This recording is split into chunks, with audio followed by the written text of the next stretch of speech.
आदिवासींना 7% आरक्षण दिलं, पण रोस्टर प्रणालीमुळे आमच्या जागा समाप्त करून टाकला, आमचं आरक्षण समाप्त करून टाकलं आणि एकीकडे ईडब्ल्यूचं आरक्षण लागू करून आदिवासींना 50-50 जागा आणि आदिवासी मागासलेले असून सुद्धा यांना 1 किंवा 2 जागा दिल्या जाते।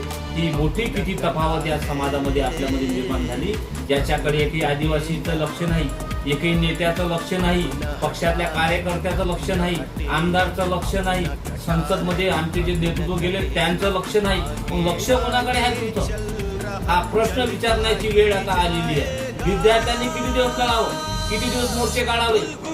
ज्यांनी आरक्षणाचा लाभ घेतला, ज्यांनी आरक्षणाचा भोग घेतला, त्यांचे विद्यार्थी, त्यांचे मुलं Mumbai university, Nagpur university, Calcutta university, foreign मध्ये आहे।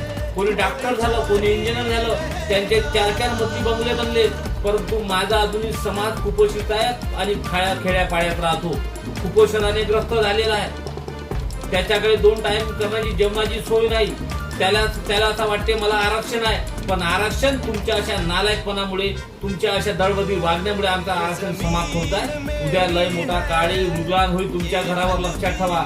ज्या लोकांनी नोकऱ्या मिळवल्या, ज्या लोकांनी मोठ्या मोठ्या पदावर गेले, बाबासाहेब म्हणत होते का ज्या समाजामध्ये तुम्ही जन्माला आले त्या समाजामध्ये तुम्हाला काही देणे लागते, परंतु आमच्या समाजाने बाबासाहेबांना विसरले। आता बाबासाहेब त्यांना आठवण येतात, फक्त जयंती दिवशी त्यांना आठवण येत नाही। बाबासाहेब म्हणत होते का तुम्ही या समाजामध्ये जन्माला आले, त्या समाजामध्ये 20% तुम्हाला अभिप्राय आहे, तुम्ही ते 20% तुम्ही दान केले पाहिजे, 20% तुम्ही खर्च केला पाहिजे। पण आमचा शनिवार रविवार आमच्या नोकरदार वर्गाचा कुठं असतो? चिखलदरा, मेळघाट, नाशिक, गोवा, मुंबई, पुणे।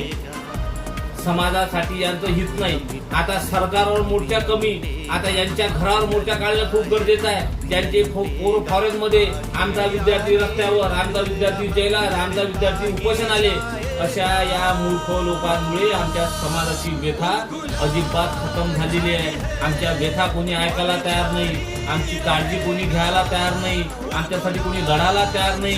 कोणी या पक्षात, कोणी त्या पक्षात, अशा विविध पक्षात वाटून घेतलेला हा माझा समाज एकत्र करणे खूप गरजेचं आहे। आणि पक्षाचं लेबल लावून जे आम्हाला सांगतात का आम्ही असं करू, ते संघटनेचं लेबल सांगतात की आम्ही तसं करू, अशा लोकांना आता जागा दाखवण्याची वेळ आली आहे। मित्रांनो, लक्षात असू द्या, आता कोणाच्या मागे न लागता एक महाराष्ट्रामध्ये आदिवासीचं नेतृत्व तुम्ही तयार करायला पाहिजे।